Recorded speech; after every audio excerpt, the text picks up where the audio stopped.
خوتي خواتاتي، السلام عليكم. اليوم جيت باش نعاود لكم واحد القصه ديال واحد الشابه اللي عندها 36 عام.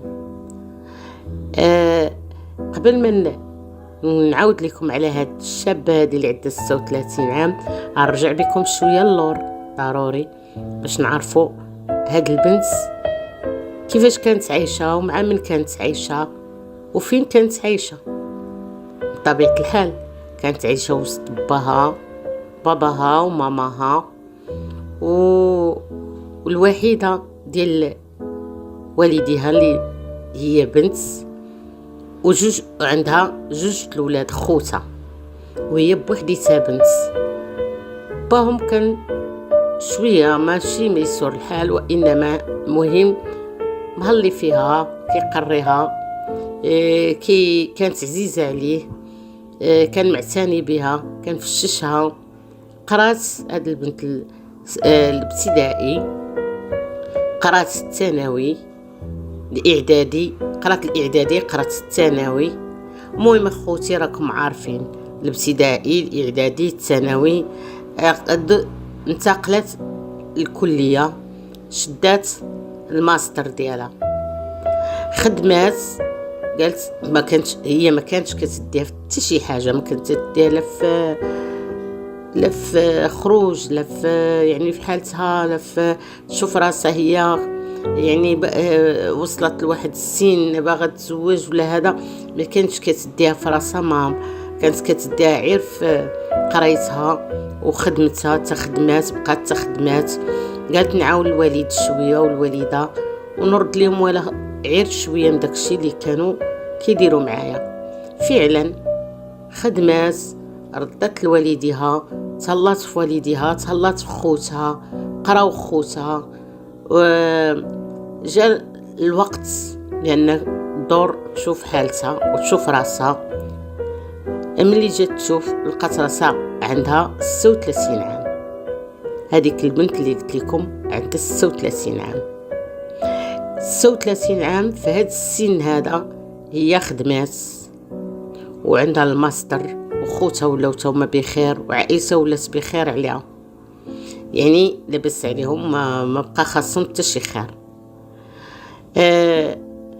جات قدم لها واحد الشاب عند لدارهم، عند باها، قال له دير انا بغيت بنتك وهذه وهذه. انا باها قالوا واخا انا غادي نتذكر مع بنتي باش ما كان ان شاء الله انا غادي نتواصلوا مع بعضياتنا ويكون خير ان شاء الله، انا ما نزيدكم على الخير. جات بنته من الخدمه كيف العاده بركات، قال لها بنتي راه واحد السيد راه جا باغي يخطبك، بغى يتزوج بك، طالب يديك. قالت له بابا واش كتعرفو؟ قال لها لا انا ما كنعرفوش، ودابا درت معاه باش تعرفي عليه، يجي عندنا نعيطوا ليه ويجي عندنا نضيفوه. داز اسبوع ضيفوه، عيطوا ليه، جا عندهم. ملي جا عندهم تعرفت به، قالت له النقاط ديالها هي انها شابه، يعني بنت 36 عام، وانها عندها الماستر وفاش خدامه وهو هو كذلك. قال لها انا راني هالنيفو اللي عندي الماستر، انا هو تصاب عنده الماستر، عندي الماستر انا فاش خدام واش خدام.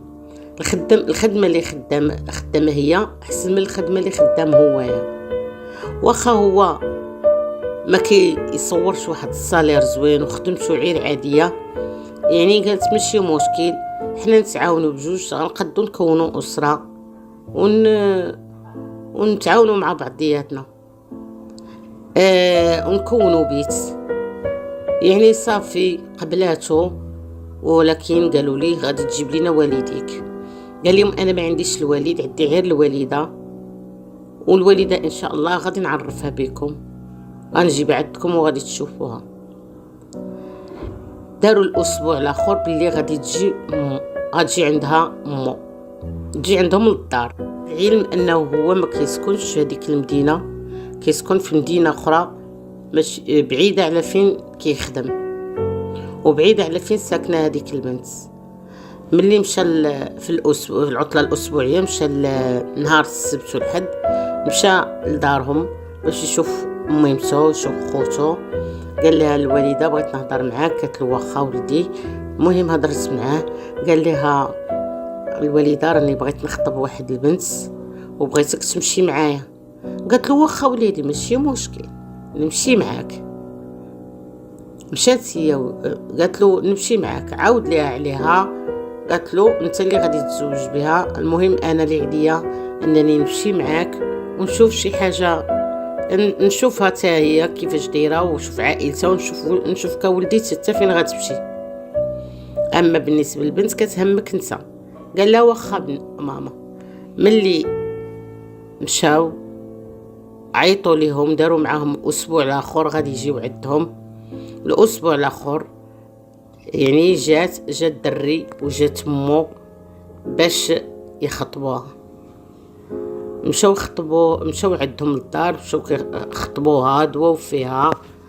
قالت لها بنتي قالت لها بنتي المهم السيمانه الماجيه غادي تجي عندي باش نتفاهم انا وياك ونهضروا انا وياك. قالت لها واخا خالتي ماشي مشكل. السيمانه الاخرى مشات عندها، دوات معاها. من ضمن الهضره اللي قالت لها، المهم كاع الهضره اللي قالت لها مزيانه الا كلمه واحده اللي قالت لها.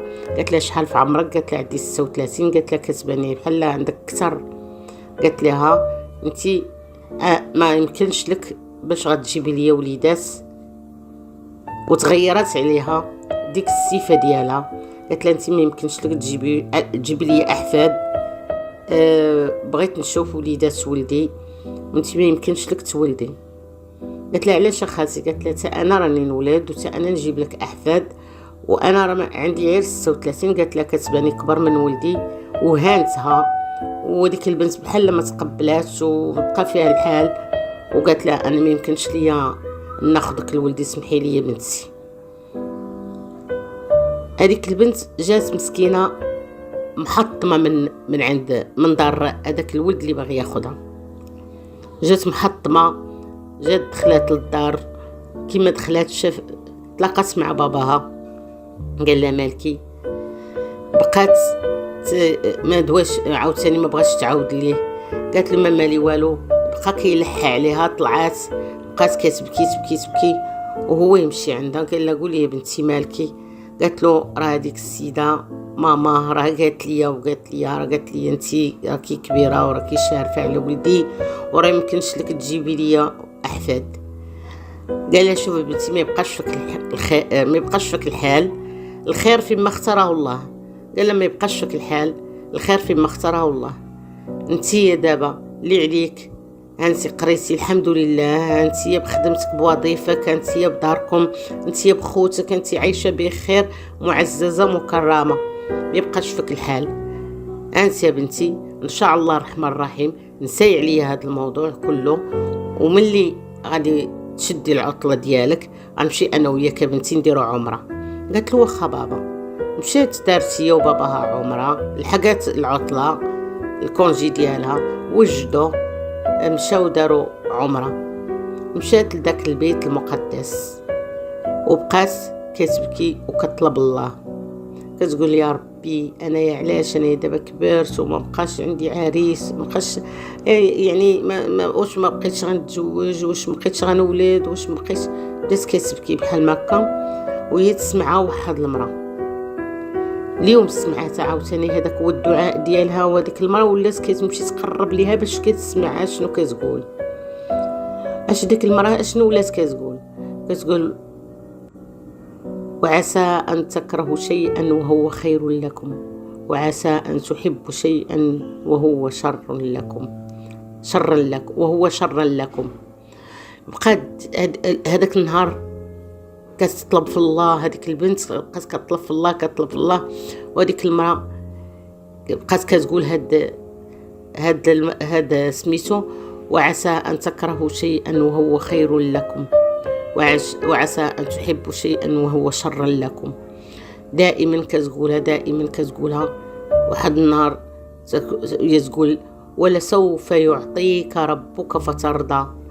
بدات هذيك البنت تقول يا ربي تعطيني شي ولد الناس، يا ربي يا مولاي تسترني، يا ربي يا مولاي نجيب لي شي واحد يكون بخير، يا ربي نعيش معاه وندير معاه وليدات، يا ربي. بدات كتطلب في ذاك المقام، ويقول لها ولسوف يعطيك ربك فترضى، ولسوف يعطيك ربك فترضى، ولسوف. هذيك المرة بقات كتقول غير ولسوف يعطيك ربك فترضى.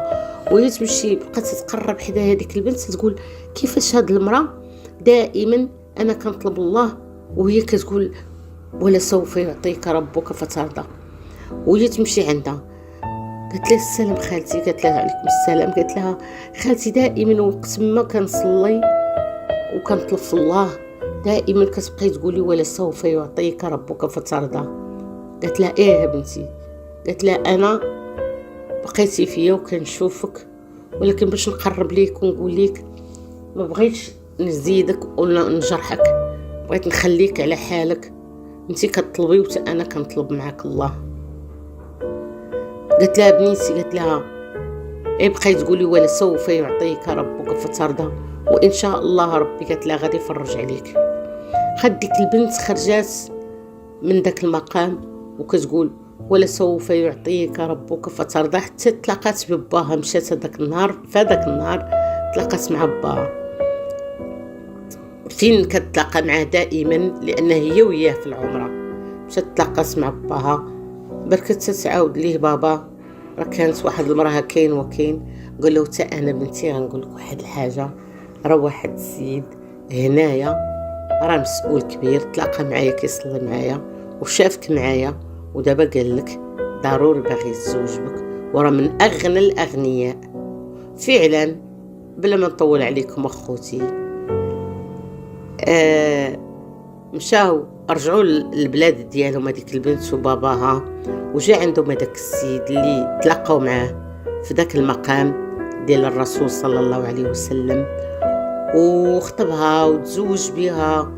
ودابا هذيك البنت راه عايشه من اغنى الاغنياء وعايشه بخير وعلى خير والحمد لله.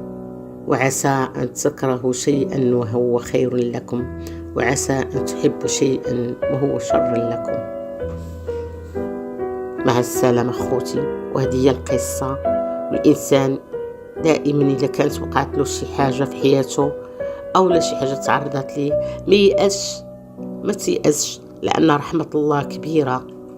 لان الانسان ملي كيقلع لك الله، ملي كيقلع لك حاجه عارف بانها راه ما عندكش فيها الخير، وملي كيعطيك شي حاجه عارف بان عندك فيها خير، وملي كيقلع لك شي حاجه راه كيعوضك بحوايج اخرى. دائما ولا تقنطوا من رحمه الله. خوتي خواتاتي، السلام عليكم. كنتمنى تعجبكم هذه الحكايه ومع السلامه.